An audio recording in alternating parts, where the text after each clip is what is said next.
Well, hello everybody, and welcome to my show. My name is Jason DeCosta, and this is Consistent Preterism. Thank you for joining me today. Hope everybody's doing well out there. I know I put out a written community post that I was going to share a couple of audios, one on Deuteronomy 4 and how that connects lovely with Galatians chapter 3. That is coming your way soon. The other one was the millennial reign, where I show in 3 or 4 easy steps how you can determine A, when the reign was, and B, when it ended, because it's very easy to do. And so I am going to be sharing those, and those are coming very soon. But I got the urge to share something regarding John chapter 7 and the scattered, the dispersion, So I was sort of having a little bit of an argument with a wannabe Israelite. And if you don't know what a wannabe Israelite is, that's basically what we call a confused Christian today, because they're basically trying to jump in on that old tale, right? The old tale about ancient Israel. They want that redemption. They want that reconciliation so bad. But they don't realize that it wasn't about them, right? It didn't pertain to them. And so we call them wannabe Israelites because just that. They want to be an Israelite so bad that they're willing to ignore the crystal clear proof of the IO view and rush headlong into these assumptions that they're part of this tale, when in reality they're not. So I was having a little bit of a back and forth with a very, very disorganized or unorganized, confusing, Dunning-Kruger type, and they come to the channel a lot, the Dunning-Kruger type. And the Dunning-Kruger type, if you don't know what that is, basically that's someone who, thinks very highly of their own intelligence, when in reality, they're not very good at what they're presenting, or in the field that they're presenting, they're not very intelligent. So it's sort of like this, ironic phenomenon that happens where someone who's pretty stupid, for lack of a better term, actually thinks that they are quite intelligent. And you can usually tell the type. I have a quick indicator that tells me that I'm dealing with one, and that is when they overcomplicate and they make things far more harder than they should be, right? To me, when I'm looking at the IO view and the things that I know and the things that I've come to know and come to present on this channel, I have clarity, right? I have that, sort of that peace in my mind and peace in my heart that says this is right. And this is right because it just works, right? It just makes sense. It honors the totality of the scriptures. It honors the trajectory of the scriptures. I'm not forcing anything. I'm not having to scratch my head anywhere near as much as I did when I was, quote, in the game.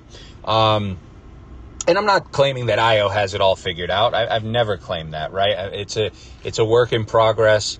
Just like any position, just like any perspective, you have to sort of ebb and flow, and and take away and add, and so it's a growth experiment, and we're seeing what works and casting away what doesn't. And so so anyway, the Dunning-Kruger type, they usually leave me more confused than anything. And that's a real indicator that you're dealing with one. When you have something crystal clear and you understand it and it makes sense and you have endless passages to back it up, and then a Dunning-Kruger type comes on and comments, and they have this entirely warped, unorganized, chaotic perspective, quoting passages from all different places of the Bible as if they have some sort of equation figured out, when in reality you're just reading this stuff like, oh my God, this is wrong, he's got this in the wrong time and period in history, he's not familiar that this Old Testament passage is actually regarding the Second Temple return to Zion period and has nothing to do with him today. It just goes on, and it's a little bit stressful, because for someone who thrives on clarity and simplicity, if you will, you get a little overwhelmed, because what ends up happening is you feel obligated and compelled to sort of fix and straighten out everything that they put forth that is wrong, and then you end up just wearing yourself down. And that's unfortunately a lot of the times what happens with these Dunning-Krugers. They end up pissing me off to no end, and I just kind of end up calling them bozos and, imbeciles, and, it just gets ugly. So I got to learn from that. I got to learn not to really engage as much with these types, but they do still show up from time to time. And so I had this discussion with one the other day, and he was a top 5 all time for sure. Thinks very highly of himself and thinks very highly of his biblical acumen, if you will. And so he was telling me about, because I had brought up to him, James 1:1, where James writes to the 12 tribes scattered abroad in the first century. His argument was that there was no indication that the 10 northern tribes were in view or in play, and that nothing actually says that. So, of course, I showed him a handful of passages like James 1:1, which clearly says that James was written to the 12 tribes scattered abroad. Go ahead. And then, sorry, I'm driving, so I just stopped short. So James 1:1 to the 12 tribes scattered abroad. I showed him, Revelation 7, where it says who were the ones being sealed in that last day's gospel mission. It was the 12,000 from each of the 12 tribes, and it literally lists all 12 tribes. And then, except for Ephraim, but we've talked about that before and the reason why. Then I showed him Revelation 14, which says that no one but the 12 tribes could sing of redemption, because these 12 tribes were the ones redeemed or being redeemed from the earth. I mean, how much more clear could it get? Well, his response to that was, typical for a Dunning-Kruger type. He said that, I don't know what he said, really, but he basically said that the ones in James 1:1 are not what I'm claiming them to be. They're not the totality of the 12 tribes as a result of, all these promises made to them that they would be scattered into the nations and so on and so forth. But rather, they are the result of the first century persecution of the Jewish believers, right? So his theory is that the Jewish believers, sometime in the book of Acts, we know that it's Acts chapter 7, where Stephen is stoned, and we see that the believers were then scattered, and it says to the regions of Judea and Samaria. So first of all, they're not scattered abroad in that chapter. They're scattered in Israel, right? They don't go out beyond Israel's borders, like James 1:1 says, to the 12 tribes scattered abroad, meaning outside of the borders of Israel, far and wide. So they're not scattered there. So I brought that to his attention, and of course he said, I'm not talking about that persecution. It was a later persecution that he was referring to. And of course I asked him for scriptural proof of that, and he had nothing. But I wanted to hammer that home to him a little bit more, just to show him how much of a Dunning-Kruger he is. And so I brought him and grabbed him by his earlobes and dragged him back to John chapter 7. And we all know John chapter 7, right? It's Jesus talking to the Pharisees, and they're having this discussion, and Jesus basically says to them, where I'm going, you cannot come. I must leave you. Where I'm going, you cannot come. And they, it says that the Pharisees look at each other and they say, where does he intend to go? They're talking amongst themselves, and they're kind of puzzled by what he said. Of course, we know he was talking about his ascension, which was soon to take place. But they ask themselves, where does he intend to go? And then they say, does he intend to go to the dispersion among the Greeks and teach the Greeks? So in other words, they can't go where he's going. And so, well, he says they can't go where he's going, obviously, but they kind of put their own take on that, and they ask themselves, well, where is he intending to go that we cannot go? Is he going to the dispersion, the dispersed ones among the Greeks, and to teach the Greeks, they ask? And they repeat the fact that they cannot go with him. So I basically brought this to this fella's attention, and I said, well, this was long before Acts, right? This was even before the ascension. This was during Jesus' earthly ministry.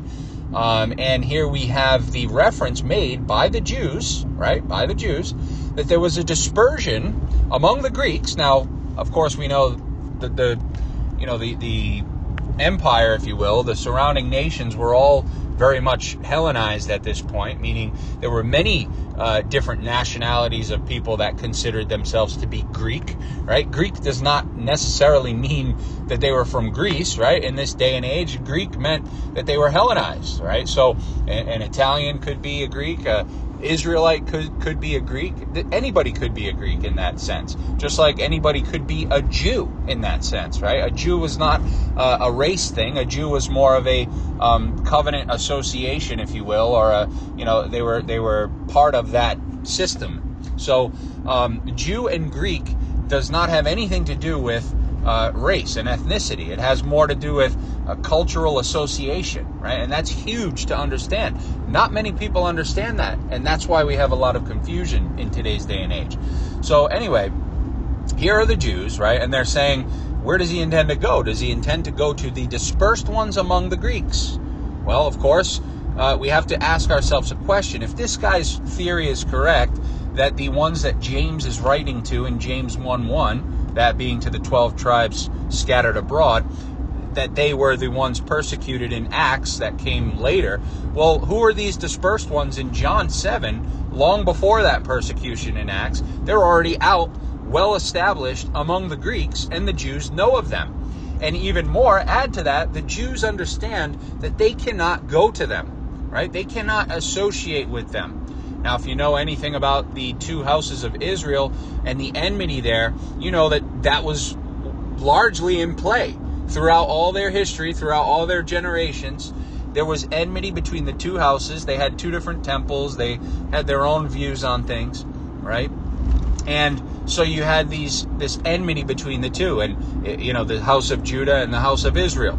And we see this, played out and talked about in places like Ezekiel and the two sticks, prophecy where he would rejoin the two sticks. This was because of the enmity. There was a lot of hatred there. And so the ones whom the Jews are speaking of in John chapter 7 are those guys, okay? Because they cannot go to them, right? Now, I've heard the argument, which is laughable, that these dispersed ones that they spoke of were actually just fellow Jews that were living among the Greeks. Well, that doesn't make sense, because why would these Jews in Jerusalem not be able to go and associate with Jews living among the Greeks in synagogues, right? Of course, we know there were Jews everywhere. There were synagogues everywhere. But why would these ones not be able to go to them? Was there enmity between Jews? Maybe, but not enough to prove that theory out, okay? Not enough to hang your hat on, right? What you can hang your hat on is the fact that we have endless statements in the Old and New Testament that prove that the enmity, that the hatred, like Paul said in Colossians and different places in the New Testament, was over the law. Okay? And it was this sort of prideful opinion on both parties that one had it right and the other didn't. One was dirty and the other one was not. One was unclean, and so on and so forth. So the ones whom the Jews could not go, that were among the Greeks, had to be their fellow Israelite brethren from the other stick, if you will. Okay? From the other house. And of course, we can see this in the overarching theme where Paul is saying that Christ came to make the two back into one, the two into one man, right? Who's the two, right? It's not Jew and Greek, because Jew and Greek is just a cultural association, right? It's not them. It's the two parties, right? It's the two sticks. It's the two branches. It was the house of Israel and the house of Judah, whom the new covenant was made for, says Hebrews. Okay? So this is what we have to understand, which annihilates any of these claims that James 1:1 is not written to the true 12 tribes as a result of all their historical scatterings and pushing out into the nations, and as a result of all of the promises made that Ephraim's descendants would become a multitude of nations, so on and so forth. We have to understand that this is exactly that. Okay? So in the first century, at the time of Jesus, during his earthly ministry, long before the events of the scatterings to Judea and Samaria in the book of Acts, we have the clear indicator that the dispersed Israelites were living among the Greeks. Okay, they were alive and well. They were existing in that day, roughly 30 AD, if you will, whatever your view on that is. They were alive and well. They were existing in that day. They were among the Greeks, meaning abroad. They were scattered abroad. Okay, and most importantly, notice that the Jews actually called them Greeks. Okay? They said to themselves, where does he intend to go that we cannot go with him? Does he intend to go to the dispersed ones among the Greeks and teach the Greeks? So notice how their focus is on the dispersed ones among the Greeks, but they follow it up by saying, and teach the Greeks. So in other words, they're viewing those dispersed ones as Greeks. Okay, so what does that prove? Well, it proves that the Jews in the first century, at the time of Jesus, understood that there were dispersed ones living among the Greeks, and they 100% without a doubt referred to them as Greeks. Okay, they referred to them as Greeks. Just another proof in the pot that proves that these were not fellow Jews. Okay, they referred to them as Greeks. Okay, notice that in Paul's writings he makes a very clear contrast between Jew and Greek. Okay, there's no, that they're not the same. Right? In the cultural sense, they're not the same. A Jew was a Jew, a Greek was a Greek. Okay, but Paul, when he's writing to these Jews in different regions, he's telling them, and he's writing to both, obviously, Jew and Greek, but he's telling them that there's no difference, therefore, now, between Jew and Greek. If they are Christ's, he tells them, then they're Abraham's descendants and heirs, rightful heirs, according to the promise that we know was made to their father, Abraham. Crystal clear, folks. And now imagine a Jew in that portion in John 7 referring to the dispersed, brethren of theirs that they had enmity with as a Greek. They're referring to them as that. Now imagine Paul writing to them and saying there's no difference between Jew and Greek. Well, of course, this proves that the Jews and Paul both understood that their Israelite brethren, whom they had enmity with, were living as Greeks. Okay? And it makes perfect sense why Paul would say there's therefore now no distinction. Right? What's important is you're both descended from Abraham and you both have faith. Right? The promise was not to Abraham and his descendants through the law. That's why being a Jew really didn't account for much. But it's to Abraham and his descendants through faith. So he's breaking down the middle wall, the enmity, which was the law, the middle wall of separation that Christ nailed to the cross, which you and I were never under, by the way. He's breaking down that middle wall of separation, and he's telling these Jews that there's no distinction, there's no difference between them and their fellow Greek brethren. Okay? That's the whole point here. So when we look at James 1:1 and we see James writing to the 12 tribes scattered abroad, we have to understand that this is the whole 12 tribes in view. This is crystal clear. There's no trickery, there's no magic, there's no hidden meaning here. This is exactly what it says. James understood it. The Jews understood it in John 7 clearly from the text I just showed you. And of course, we look at 1 Peter chapter 1. Notice how Peter addresses his readers. He says, Peter, to the elect of the dispersion in Pontus, Galatia, Asia, Cappadocia, Bithynia, elect according to the foreknowledge of God. So Peter's dispersed ones that he's writing to are definitely the same dispersed ones that were in view in John 7, that being the tribes, the scattered ones, the dispersed ones among the Greeks. Okay, Peter's writing to the same audience.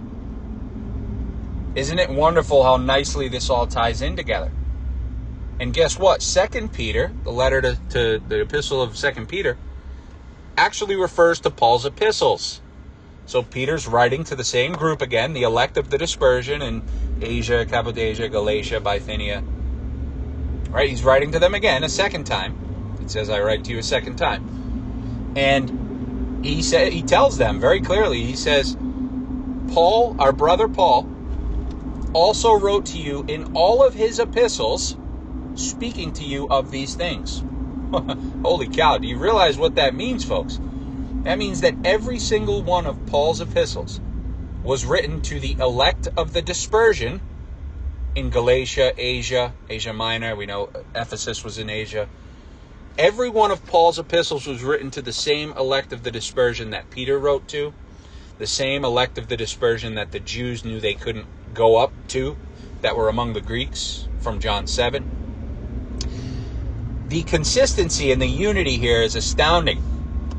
And it's so crystal clear for those who want to see it, right? Now, for a confused wannabe Israelite bozo who likes to overcomplicate and smokescreen things and, quote scholars that don't know right from left, for someone like that, this is not as easy to see, right? Because they're tied to the story, they're in love with the story, they've grown up with the story, they don't want to let go of the story for a number of different reasons. But for someone who's honest, intellectually intelligent and intellectually honest, and someone who doesn't like to live with constant cognitive dissonance in their gut, this is crystal clear, okay? It really does take a, piece of string and kind of weave everything together, doesn't it? James 1:1 to the 12 tribes scattered abroad, 1 Peter 1:1 to the elect of the dispersion, 2 Peter, Paul also wrote to you in all of his epistles. All of it ties together with John 7 wonderfully to show exactly who these elect Greek ones were who were receiving the marking of the Holy Spirit. They were Abraham's descendants and fellow heirs according to the promise. Folks, I hope you enjoyed it. I hope you understood it. If you did, give it a like-a-rooski. If not, take a hike-a-rooski. If you're a Dunning-Kruger poster boy, you can comment. I might engage with you a little bit, but I'm probably not going to go back and forth like I did or like I have done in the past. It's just not worth it. If you want to stay in your constant confusion and live in that cognitive dissonance, you go right ahead. More power to you. But yeah, so very, very crystal clear in my opinion. Let me know what you think in the comments and have a great day. Take care, everybody. Bye-bye. And one other thing, folks. Sorry, I just had to come back on here, and I'm too lazy to edit this in the proper way so that it's before the ending. So I just added it on. But in the King James Version, or King James translation of this passage, John 7:35, it actually uses the word Gentile instead of Greek. So it says, where does he intend to go? Does he intend to go to the dispersion among the Gentiles and teach the Gentiles? So very, very interesting how this word is used in the King James. It's not Greek, it's Gentile, which, as many of you probably know, those two words are used oftentimes, synonymously in the New Testament. But that word, the Greek word there is Hellene, or Helene, however you'd like to pronounce it. And that word literally means a non-Jew, okay? So when someone tries to argue about John 7 and say that the dispersion among the Greeks or the dispersion among the Gentiles is actually Jews, right? Jews in synagogues or Jews scattered abroad or whatever the case may be, this is a absolute kick in the gonads to that person's theory. Because the word Hellene is used in numerous places in the New Testament when you see the word Gentile. For instance, Romans 2:9, which says, tribulation and anguish upon every soul of man that doeth evil, of the Jew first, and also of the Hellene, Gentile.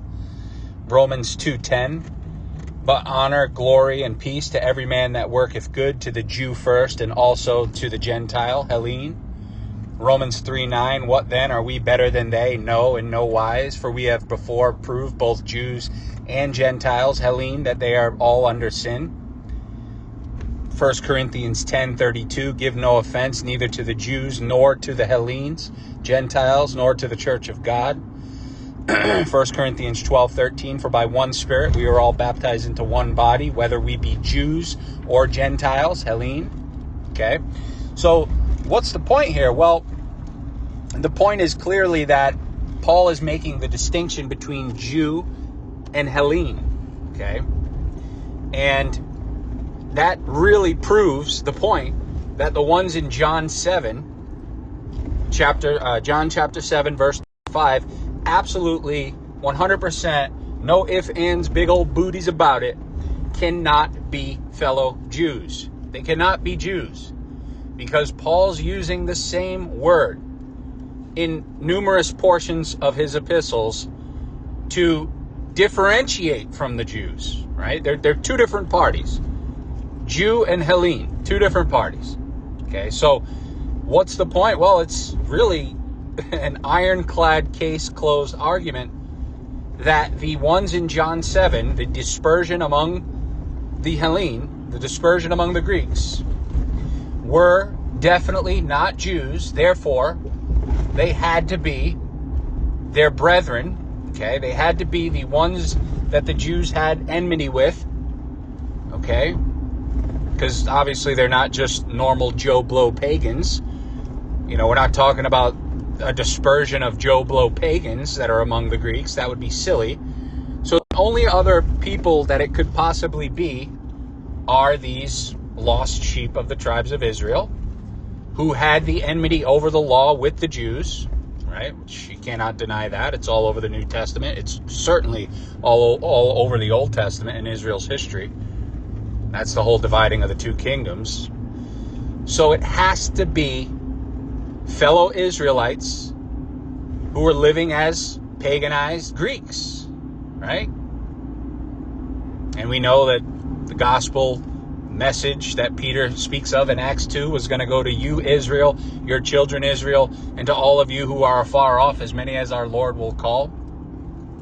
We see Paul go to the Greeks in Athens and tell them that since we are the offspring of God, we ought to know better, right? I mean, this is the children of Israel, okay?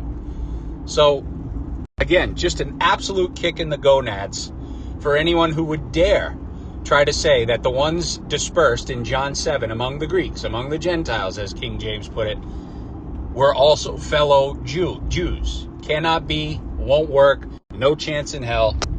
And so this, folks, is one of the most devastating points to those who come against the IO viewpoint, especially those who like to argue that these ones were not in view in the New Testament. They were not around, they weren't in play. They weren't alive and well. They didn't exist among the Greeks. For whatever reason, they want to argue that they existed in certain regions. The Jews of the first century knew without any doubt that the dispersed, paganized, scattered Israelites were living among the Greeks. They called them Greeks. They called them Gentiles. And this is an absolute dagger of a point. And again, I'll say it one more time. If you liked it, give it a like, a Ruski. If not, you know the drill, and we'll catch you on the next one. Take care, everybody. Bye-bye.